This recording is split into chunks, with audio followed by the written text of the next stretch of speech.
추워지면 극심해지는 통증. 겨울이 되면 병원에 환자가 급증한다. 근데 겨울철 찬바람 불기 시작하면 한 3배에서 5배 늘어납니다. 시리고 아픈 손발을 무심코 넘겼다간 손가락, 발가락을 절단해야 하는 상황에 이를 수도 있다. 그 발가락이 갑자기 통증이 오는데 숨을 못 쉴 정도로 막 통증이 오는 거야. 작두가 있으면 작두 잘라보고 싶다. 차라리 그게 더 시원하겠어. 한겨울, 우린 이 추위를 어떻게 이겨내야 할까? 통증 없이 건강한 겨울나기, 그 해법을 찾아본다.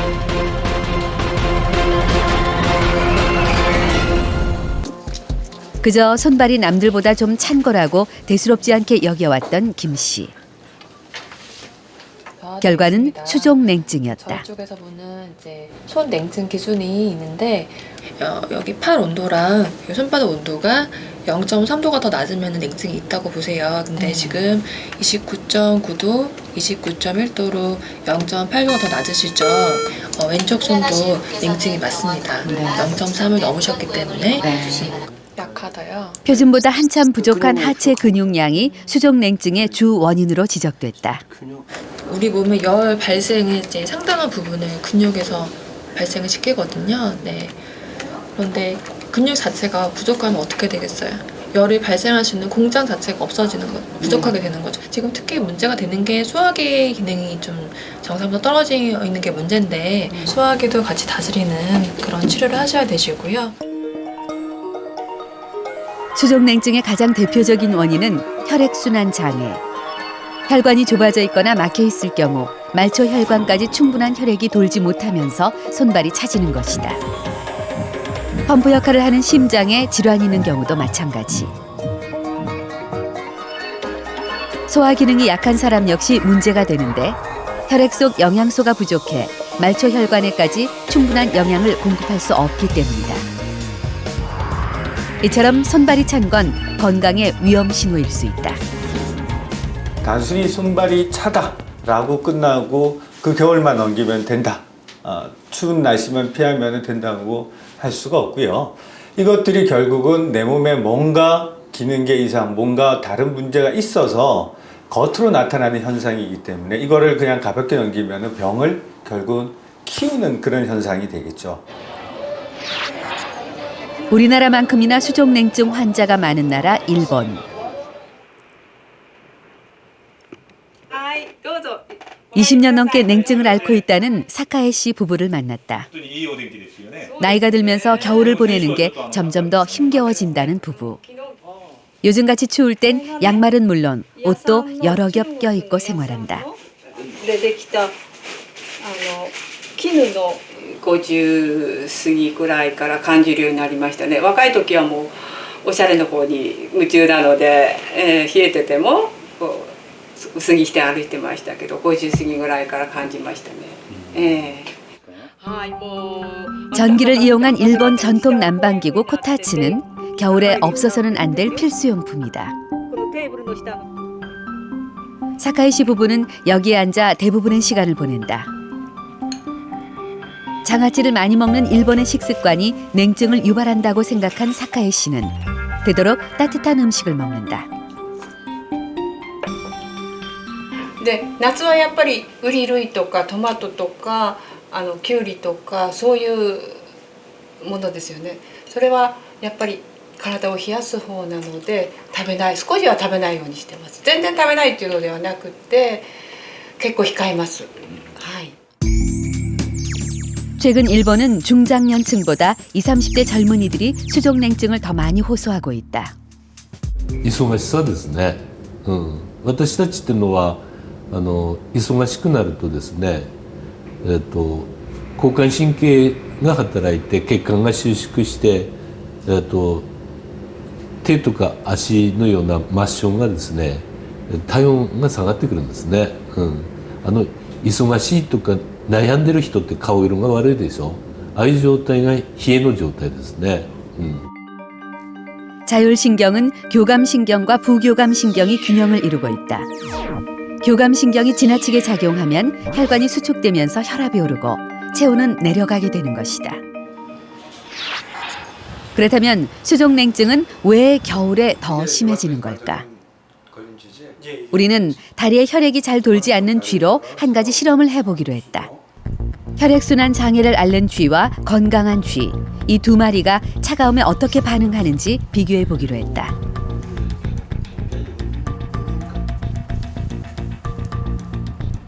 먼저 두 쥐의 발에 아세톤을 뿌려 기화되면서 체온이 떨어지도록 했다. 얼마 뒤 수족냉증을 앓는 쥐가 반응을 보이기 시작했다.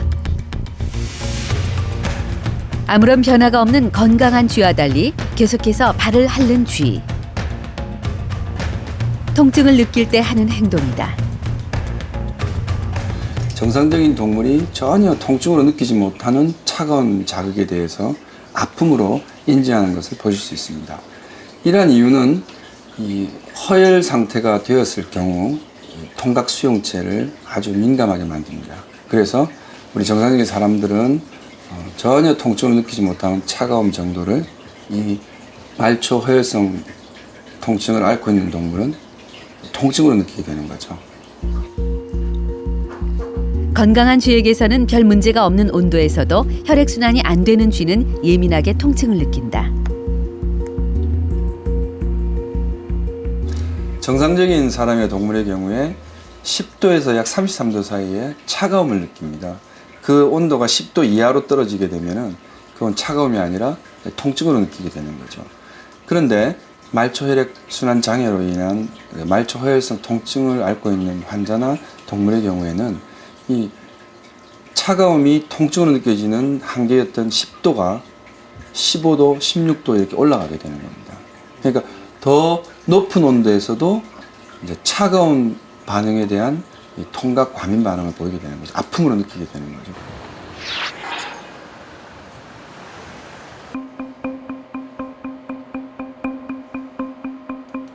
손가락 끝 말초 혈관의 모양으로 이상 여부를 검사하는 조각주름 미세혈관 현미경 검사를 진행했다. 얼음물에 손을 담궈 레이노이드 증상이 나타나는지 검사를 진행했다. 손 색깔의 변화는 없었지만 단순한 수족냉증이 아닌 레이노이드 증후군 판정을 받았다. 손끝 모세혈관이 문제였다. 보통 이제 환자분들은 혈관이 이렇게 이제 알파벳 U를 이렇게 거꾸로 뒤집어 놓은 헤어핀, 우리 이렇게 작은 헤어핀처럼 이렇게 예쁘게 모세혈관들이 뭐 10개, 평균 10개 정도가 이렇게 저희가 보여야 하는데요. 저 환자분은 그 숫자, 모세혈관이 보이는 숫자도 적고요. 그 다음에 모양 자체도 굉장히 이제 변형이 되어 있고 새로운 신생 혈관들이 생겨 있는 그런 소견입니다. 레이노이드 증후군이란 손발의 혈관들이 과도하게 수축하면서 색이 심하게 변하는 질환이다. 감각 이상과 통증이 동반된다.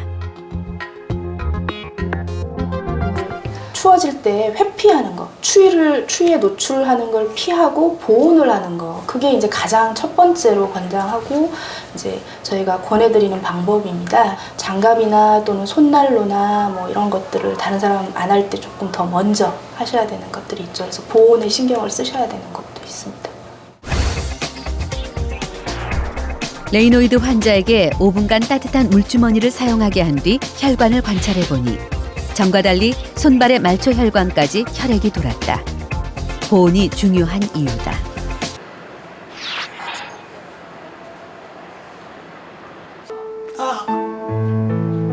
겨울이 시작되면서 생긴 발의 상처 때문이다.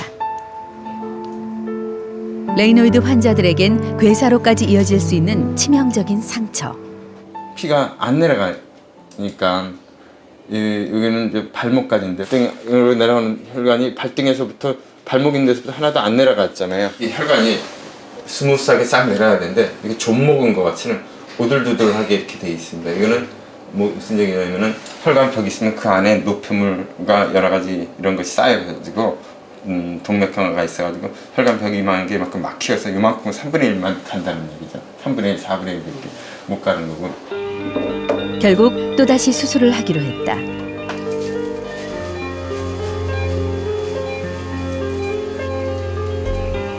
발목에 막혀 있는 혈관을 잘라내고 그 옆에 정맥을 채취해 이식하는 대수술. 그냥 방치했다간 다시 발가락을 절단해야 할 수도 있다. 문제가 있는 혈관을 잘라내고 깨끗한 혈관으로 대체한다. 발끝까지 혈액순환이 되지 않아 고통받았던 씨. 발가락 괴사의 위험으로부터 벗어나는 순간이다.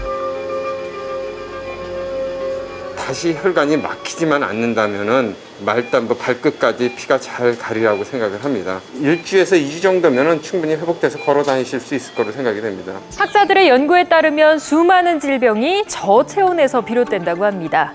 체온 1도가 내려가면 면역력은 30% 떨어지고 반대로 체온을 1도 올리면 면역력이 5배나 높아진다는 건데요. 그렇다면 우리는 몸을 따뜻하게 유지하기 위해서 어떻게 해야 하는 걸까요? 겨울이 되면 발 디딜 틈 없이 분주해지는 곳이 있다. 바로 숯가마 찜질방. 나는 말은 잘 들어. 숯을 만들고 난 가마에 들어가 그 잔열로 찜질을 하는 곳이다.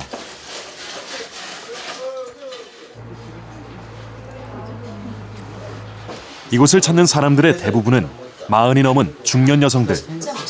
관절염이나 수족냉증 같은 지병을 다들 한 가지씩 가지고 있다. 땀에 젖을 만큼 찜질을 하고 나면 겨울 들어 부쩍 불편해진 관절이 낫는 기분이 든다. 환부를 덮이면 증상이 좋아지는 건 사실이지만 그런 증상이 좋아졌다 나빠졌다 할 뿐이지 근본적으로 연골이 마모되어 있는 병리 현상이 개선되는 그런 효과는 아닙니다. 따라서 온열요법을 가서 좋아졌다고 해서 증상이 좋아졌다고 해서 병이 나았다고 생각해서도 안 되겠고. 그렇다면 겨울에 통증이 더 심해지는 이유는 뭘까? 실제로 겨울엔 통증으로 병원에 찾는 환자가 급증한다. 기온이나 기압 변화에 의해서 관절이나 그 주변 구조물들이 구축이 되니까 짧아지거나 압력을 더 많이 받게 되면 통증을 일으킬 수가 있거든요. 날씨가 추워지면 무릎이 아프다. 무릎이 시리고 아프다. 또 야 찬바람 들어오고 아프니까 문 닫으라고 말씀하시는 것들을 보면 그분들은 이런 염증성 질환이나 또는 말초 허혈성 이 질환을 앓고 계셨던 분입니다. 그분들 꾀병을 부리신 게 아니죠. 무릎 관절은 허벅지 뼈와 정강이 뼈가 만나는 곳으로 관절을 잡아주는 인대와 충격을 흡수하는 연골로 이루어져 있다. 이들이 원활한 역할을 하지 못할 때 통증이 찾아오는데 무릎을 자주 쓰거나 오래 쓰면 연골이 닳아 없어지게 된다. 이때 뼈와 뼈가 직접 부딪히면서 통증을 느끼게 되는 것이다. 지난 한 해 무릎 관절염 환자는 무려 243만 명. 단일 질병으로는 5번째. 진료비는 약 9,500억 원이 쓰였다. 그 관절 간격이 좀 남아 있는 상태고 오른쪽 같은 경우에는 특히 이제 구부리는 부위에 관절 간격이 매우 심하게 좁아져서 뼈끼를 닫고 있는 상태입니다.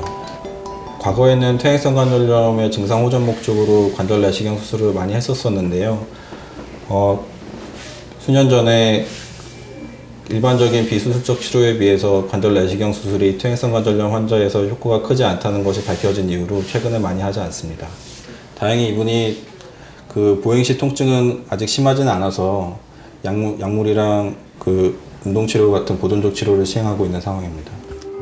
지긋지긋한 관절염의 고통에서 벗어나게 해줄 수술. 우리가 인공관절 삽입할 그 모양에 맞게 재단을 해서 인공관절을 여기다 삽입하는 그런 수술이 되겠습니다. 인공관절 수술은 퇴행성 관절염의 마지막 단계에 적용되는 치료이다. 진통제로도 통증 조절이 안 될 만큼 연골이 완전히 닳아 무릎 관절이 제 역할을 할 수 없을 때 진행하게 된다. 잘라낸 무릎뼈의 밑단. 이제 연골이 다 닳아져서 지금 밑에 뼈가 노출되어 있는 거예요. 잘라낸 부위에 금속으로 된 인공관절을 끼워 넣는다. 한 해 7만여 명의 사람들이 인공관절 수술을 받고 있다. 아무 통증 없이 이렇게 무릎이 굽혀지는 게 마냥 신기한 할머니. 이제 수술한 관절이 뻣뻣해지지 않도록 수시로 무릎 운동을 하고 다리의 힘을 키우는 것이 급선무. 다리 근육은 무릎 관절 건강의 핵심 요소이기 때문이다. 이렇게 의자에 앉아 무릎을 쭉 펴고 발목을 몸쪽으로 당기는 동작은 무릎에 힘을 키운다. 하루 100회가 적당하다. 무릎 주변에 있는 그 허벅지 근육은 강화 운동이 되는 거고 종아리 근육은 스트레칭 운동이 되니까 무릎 자체를 보호해주면서 통증을 예방할 수 있는 그런 운동이 되고 또 의자를 잡고 서서 내려갔다 올라오는 동작을 반복하는 것도 좋다. 무릎에 무리가 되지 않도록 30도 이상 굽히지 않는 것이 중요하다. 그렇다면 근육이 대체 어떻게 체온을 높여준다는 걸까? 근육이 움직이면 혈액 속에 떠다니는 지방이 연소하게 되는데 바로 이 과정에서 열이 발생한다. 꾸준한 운동으로 근육이 증가하면 그만큼 더 많은 지방이 연소되면서 열도 더 많이 발생하게 되는 것이다. 체열 공장이라고 할 수가 있거든요. 이 체열 공장을 늘리는 방법은 근육의 볼륨을 늘리는 겁니다. 근육의 하는 일과 관절의 하는 일은 서로 같은 일을 하기 때문에 평소에 근력이 강화되어 있는 분, 근력이 좋은 분 같으면 같은 스트레스에 노출돼도 관절에 부하가 걸리지 않을 겁니다. 그래서 근력 강화가 제일 중요합니다. 수신료의 가치를 실현합니다. 여러분의 KBS